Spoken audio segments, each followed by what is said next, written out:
What's behind all the earthquakes we've had lately, and does this week's 5.4 magnitude quake have any connection to the 7.2 earthquake that shook our region on Easter Day? We've invited Scripps Institution of Oceanography seismologist Dr. Debbie Kilb to talk to us about all of the seismic activity that we've experienced over the last few months.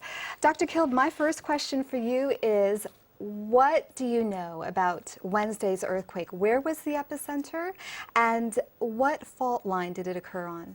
So Wednesday's earthquake occurred about 4:50, just before 5 p.m., and it was on the Coyote Creek section of the San Jacinto Fault, in a region that we typically have earthquakes.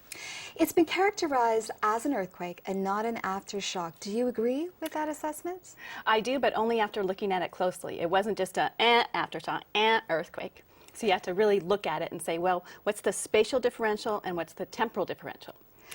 And you found? And so the time difference is 3 months. That's quite substantial. The space difference is about 100 miles. And what we usually do is we look to see how many main shock fault lengths away is that. It's about 2 main shock fault lengths. That's what I would call maybe an aftershock spatially. But temporally, the 3 months, way too long, not an aftershock. We're calling that an earthquake.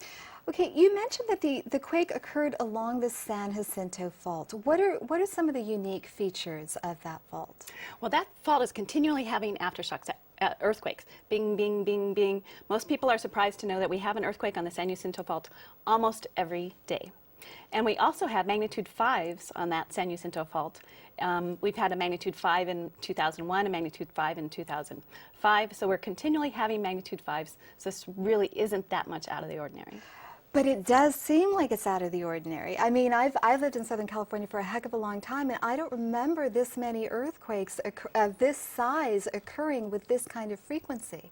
And I think that's because we're all thinking earthquakes. We think Haiti, earthquake, Chile, earthquake, ooh, Easter, earthquake, earthquake, earthquake. It's all around us, right? Well, Haiti was a magnitude 7. We have 15 magnitude 7s every year. Not that much out of the ordinary from a seismological point of view.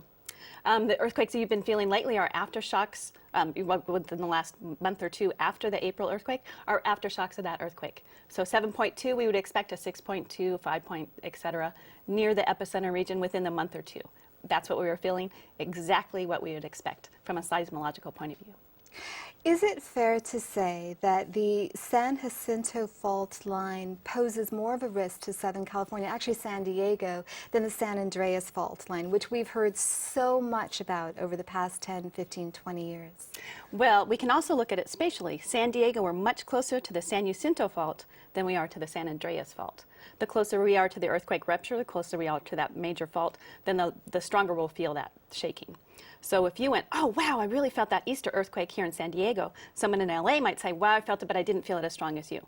That's because you're much further away.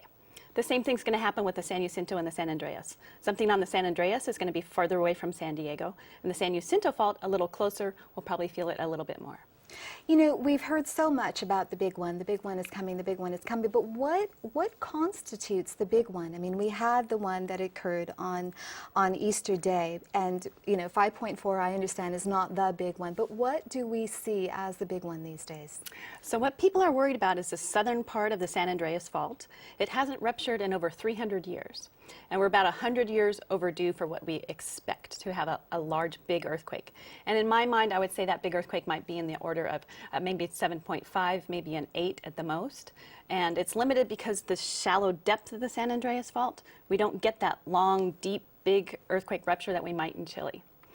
Okay, but when you have these tiny tumblers, does that relieve the stress and maybe put off the big one?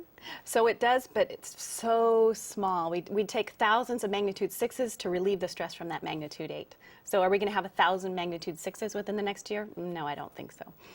Well, that's my final question. I mean, what can we expect now in the next year or so, based on what we've seen in the past couple of months? Well, we live in earthquake country. We know that we're on a plate tectonic boundary, and we expect earthquakes.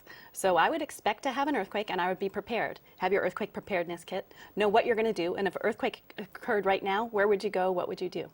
Ask yourself that every hour, just going through your day, just to know, oh, okay, do I want to be under these big lights? Do I want to be under this ceiling fan? Are 100 people in this room going to run out that door?